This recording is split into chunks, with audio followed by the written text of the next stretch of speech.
I bring you regards of the Venezuelan people, of the Venezuelan government.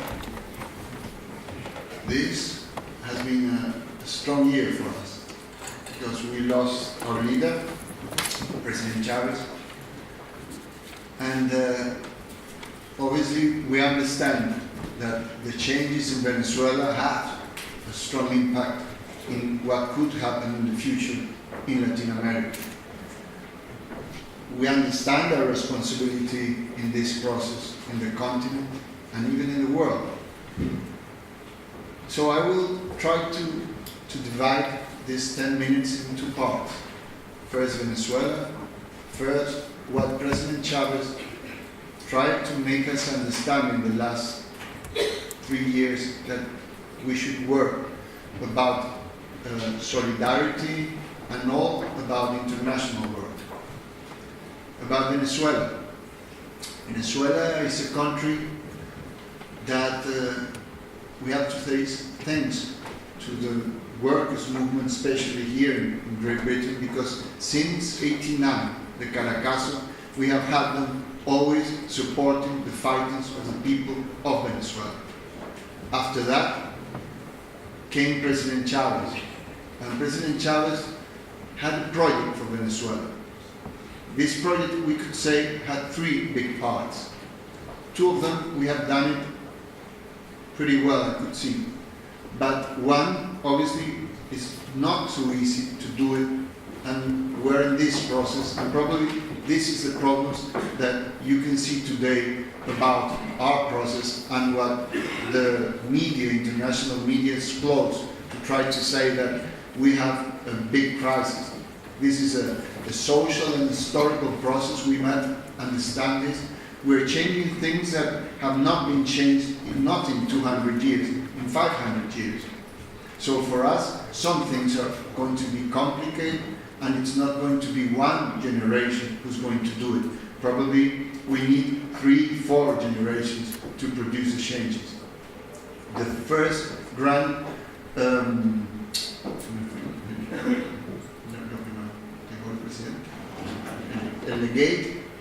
legacy. The legacy that President Chaves left us, for us, is inside that constitution. That's a product of the country he left us. This is what we have to do, how I tell you, for many, many generations. That's the utopia of the Bolivarian Republic. That's inside there is who has to do it, which is a strategy that we should give on for the next century or more. And finally, what do we have to construct? That's a project that he did it through a constitutional process, and all of the Venezuelans participate in this project. We have this. This is what he left us. This is what all our generations will work with.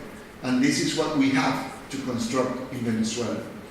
The second thing that President Chaves understood, you are in one of the richest countries, or we're speaking about one of the richest countries of the world, but we're speaking too about one of the poorest countries of the world too. The rich is very country, but the people were very poor when President Chaves arrived at the country. So we need to put that money on the feelings of the people. How can we transform our economy that was an economy that depended on the rent of the petroleum? So we couldn't change that. That's a reality that we have for more than 100 years. All the other industries in Venezuela were destroyed. 150 years back, we were an agricultural country. This disappeared. We only developed the petroleum. Our income is 97% comes from the petroleum. So this is a very, very big problem. Somebody could say this is very good, but it's not good. No, this is very, very bad, because this makes a culture in our country that probably nobody waits to work today, but that country will produce 3 million barrels of petroleum all the days, and you go to sleep and we will say 3 million barrels of petroleum all the days. No, it was not important in our culture, the education. Even it was so silly what they did that they closed all the technical school because they said for what technical education. So all of this has to be transformed. President Chaves understood this, and we need to work very, very fast, because the people in Venezuela, when we arrived, they didn't believe in the republic, they didn't believe in the institutions, they didn't believe in the democracy. So how can he give this when they only put all their hopes in the change in his arms? That's why the second issue he decided that it was very, very important to work, and we did it during these 10 years, was the poverty. Venezuela is one of the countries in the world that has reduced the poverty so fast and so big. We had a deep poverty around 30%, now we have 6%.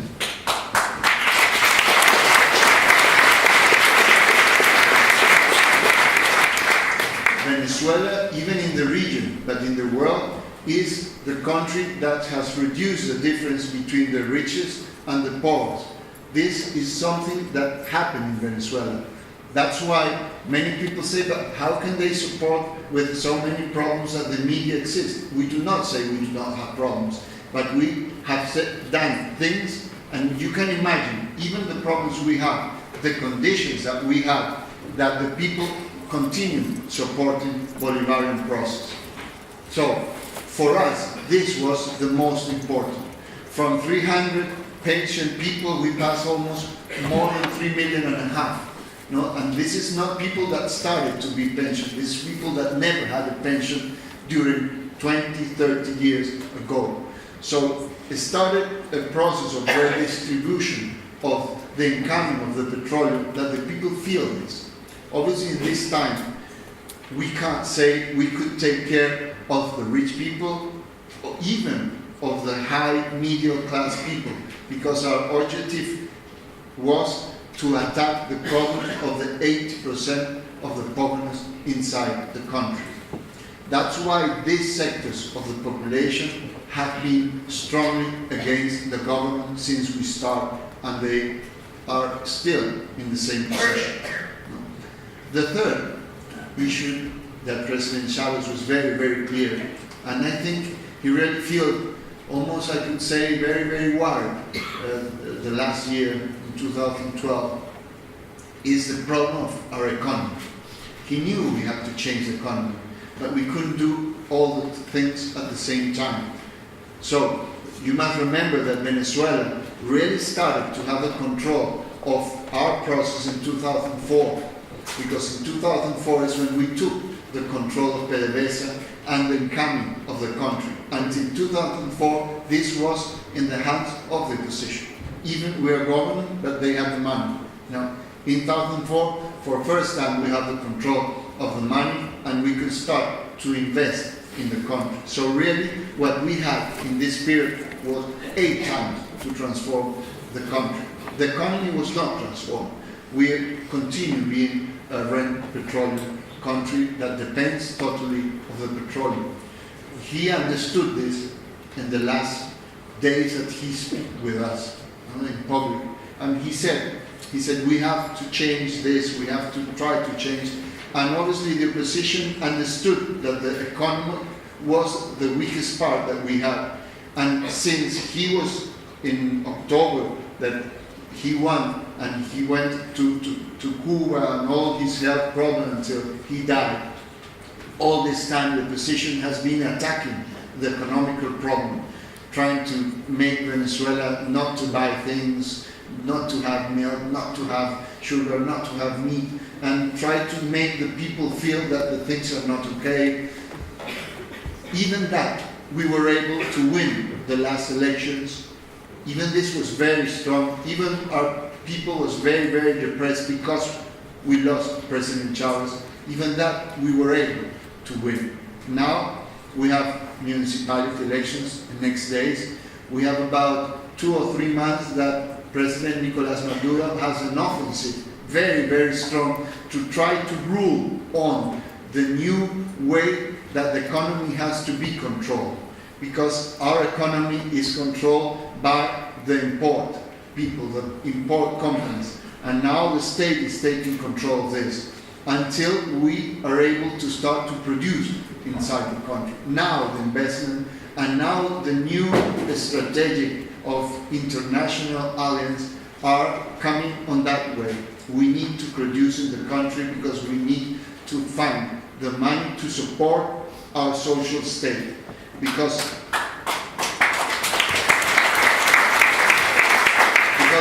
Bolivarian process is clear in something.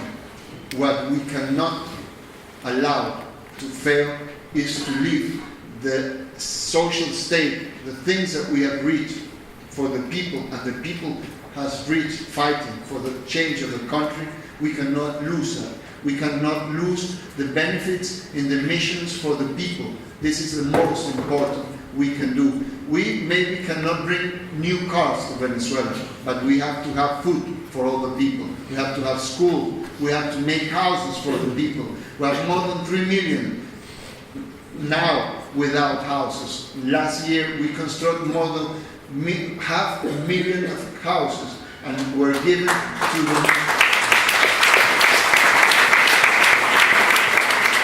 to the most poor people of the country that do not have houses, that lost their houses because of the climate changes and all the disasters that we have had in the last years. So this is a process that Venezuela is living. Somebody could say, you have problems? Of course we have problems. Especially our problems are, how I tell you, in the economy.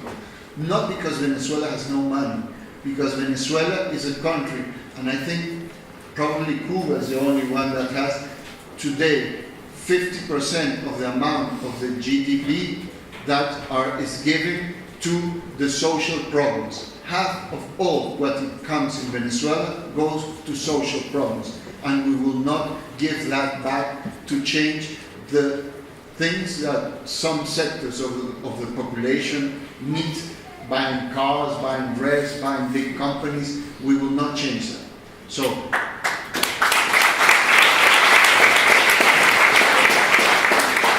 this is what we are facing in this moment. This is the campaign that you can see in the media against the country in this moment.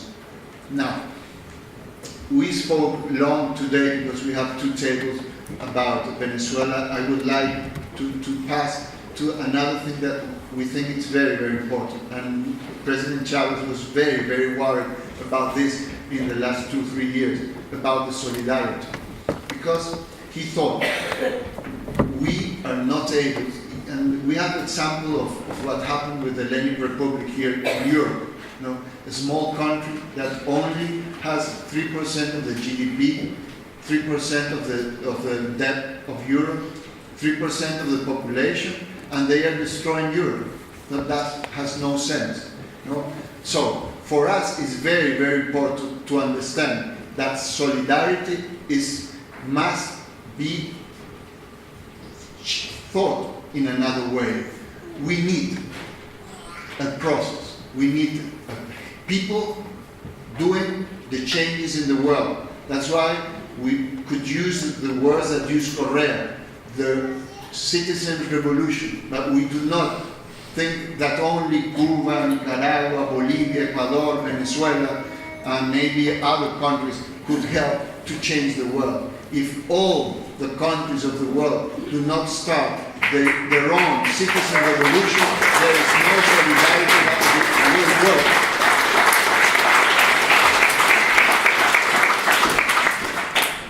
Well, I have to finish, but we want to leave you a message. In Latin America, we have people fighting, trying to construct another world. We do not do it alone. We're a small part of the world.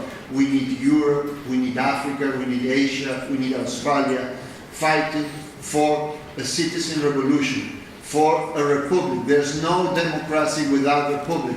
So we need the republic growing around all the world with real democracy, with ethics, and we need the change of the world starting like focus all around. not only in 5 or 6 countries on the world. So we expect that all the next meetings we can do, we can open tables. How can we work on? How can we go near other movements to start to construct a revolution, a citizen revolution in all the countries of the world, because it's the only way to change the thing.